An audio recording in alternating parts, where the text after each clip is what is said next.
सुप्रभात बच्चों, आप कैसे हो? आशा है आप सब घर में सुरक्षित होंगे। आज का हमारा विषय है संवाद लेखन। हम संवाद लेखन में पढ़ेंगे कि संवाद लेखन का क्या अर्थ होता है, संवाद लिखते समय कौन सी बातें हमें ध्यान रखनी चाहिए, अच्छे संवाद लिखने की क्या क्या विशेषताएं होती हैं, और एक उदाहरण द्वारा आपको बताऊंगी कि संवाद कैसे लिखा जाता है। संवाद लेखन। संवाद लेखन का अर्थ दो व्यक्तियों या इससे भी अधिक लोगों के बीच हुई बातचीत को संवाद या वार्तालाप कहते हैं। व्यक्तियों के बातचीत का ढंग अलग अलग होता है, उनके संवाद उन्हीं के अनुसार लिखना ही संवाद लेखन कहलाता है। जैसे कि आप देखते हो, पिता पुत्र के बीच संवाद, माता और पुत्री के बीच संवाद, अध्यापक और बच्चों के बीच बातचीत, तो ये सब क्या कहलाते हैं? संवाद। आप रामलीला देखते हो, रामलीला में आप देखते हो जितने भी पात्र होते हैं सब एक दूसरे के बीच जो बातचीत करते हैं वो क्या कहलाता है? संवाद। अब हम पढ़ेंगे संवाद लिखते समय हमें कौन कौन सी बातें ध्यान रखनी चाहिए। फर्स्ट है, संवाद छोटे, सहज तथा स्वाभाविक होने चाहिए। सहज यानी नेचुरल, प्राकृतिक। संवादों में रोचकता एवं सरसता होनी चाहिए। रोचक यानी उसके गुण और भाव, और सरसता यानी उस संवादों के अंदर एक मधुरता यानी एक मिठास होनी चाहिए। तीसरा पॉइंट है, इनकी भाषा, इनकी यानी संवाद लेखन की, संवाद लेखन की भाषा सरल यानी बिल्कुल सिंपल, स्वाभाविक और बोलचाल के निकट हो। उसमें अधिक कठिन यानी डिफिकल्ट शब्द तथा अप्रचलित का अर्थ होता है जिन शब्दों का प्रयोग किसी भी भाषा के लिए नहीं किया जाता, उन शब्दों का प्रयोग नहीं होना चाहिए। नेक्स्ट पॉइंट है, संवाद पात्रों की यानी कि जो भी पात्र हैं, जो डायलॉग बोल रहे हैं, की सामाजिक स्थिति के अनुकूल होने चाहिए। अनपढ़ या ग्रामीण पात्रों, ग्रामीण यानी गांव में रहने वाले पात्र, और शिक्षित यानी जो पढ़े लिखे होते हैं, के संवादों में भी अंतर रहना चाहिए। आप देखते हो कि जो लोग कम पढ़े लिखे होते हैं या जो गांव के लोग होते हैं, उनकी एक अपनी लैंग्वेज होती है, अपनी एक भाषा होती है, और जो पढ़े लिखे लोग होते हैं उनकी अपनी अलग भाषा होती है। तो यानी उन दोनों की भाषा के अंदर अंतर होता है। नेक्स्ट पॉइंट है, संवाद जिस विषय या स्थिति के विषय में हो, उस विषय को स्पष्ट यानी उसको क्लियर करने वाले होने चाहिए। अर्थात जब कोई संवाद को पढ़े यानी जो आपकी बातचीत है उसको पढ़े, तो उसे यह ज्ञात हो जाना चाहिए कि उस संवाद का विषय क्या है। यानी जिस टॉपिक पे वो विषय, जिस टॉपिक पर आपको संवाद लिखना है, उस से रिलेटेड जो है वो संवाद होना चाहिए कि जब दूसरा पढ़े तो उसे लगे कि हाँ ये विषय दिया गया है। प्रसंग के अनुसार संवादों में व्यंग विनोद यानी हंसी मजाक का समावेश भी होना चाहिए, यानी उसके अंदर शामिल होना चाहिए।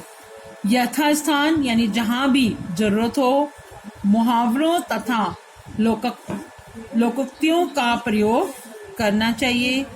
इससे संवादों में सजीवता यानी फुर्ती, तेजी आ जाती है और संवाद प्रभावशाली लगते हैं, यानी अट्रैक्टिव लगते हैं। संवाद बोलने वाले का नाम संवादों के आगे लिखा होना चाहिए, यानी जो इंसान है संवाद बोल रहा है उसका नाम जो है, जो आप लाइन लिख रहे हो उसके आगे होना चाहिए, जिससे ये पता चले कि ये इंसान जो है ये संवाद बोल रहा है। यदि संवादों के बीच कोई चित्र बदलता है या किसी नए व्यक्ति का आगमन होता है तो उसका वर्णन कोष्ठक में करना चाहिए। कोष्ठक यानी ब्रैकेट में। जैसे आप लिखते हो कई बार कि उसने दुखी होकर बोला, उदास मन से बोला या हंसी मजाक से बोला, तो आप उसको जो है ब्रैकेट के अंदर लिखिए। संवाद बोलते समय जो भाव वक्ता यानी बोलने वाले के चेहरे पर है उन्हें कोष्ठक में यानी ब्रैकेट में लिखना चाहिए। यदि संवाद बहुत लंबे चलते हैं और बीच में आपको जगह बदलनी है तो उसे हम दृश्य 1, दृश्य 2 करके बांटना चाहिए, यानी उसे आप उसे पार्ट 1 और पार्ट 2 करके बांट के भी आप उसे लिख सकते हो। संवाद लेखन के अंत में, यानी जब आपका संवाद लेखन समाप्त हो जाता है तो उसके अंत में आप वार्ता पूरी हो जानी चाहिए, यानी आपकी बातचीत जो आपने बातचीत शुरू की थी वो अंत में वो बातचीत आपकी खत्म हो जानी चाहिए। अच्छे संवाद लेखन की विशेषता, कि जब हम अच्छे संवाद लिखते हैं तो उसकी क्या क्या विशेषता होनी चाहिए, उसमें क्या क्या गुण होने चाहिए। तो नंबर 1, संवाद में प्रवाह होता है फ्लो, उसका क्रम और अर्थपूर्ण विचार, यानी स्पष्ट जो है अर्थ देने वाले विचार होने चाहिए। संवाद देश, काल, व्यक्ति और विषय के अनुसार लिखा होना चाहिए। संवाद सरल भाषा में लिखा होना चाहिए। संवाद में जीवन की जितनी अधिक स्वाभाविकता होती है वह उतना ही अधिक सजीव यानी नेचुरल, रोचक यानी क्रिएटिव और मनोरंजक होगा। संवाद का आरंभ और अंत जो है वो रोचक होना चाहिए। तो इन सभी विशेषताओं को ध्यान में रखकर छात्रों को संवाद लिखने का अभ्यास करना चाहिए। इससे उनमें अर्थों को समझने और सृजनात्मक यानी रचनात्मक क्रिएटिव शक्ति को जागृत यानी जागने का अवसर मिलता है और उनमें बोलचाल की भाषा लिखने की प्रवृत्ति जागती है। तो मैं उदाहरण द्वारा आपको बताती हूँ। पिता और पुत्र के बीच संवाद।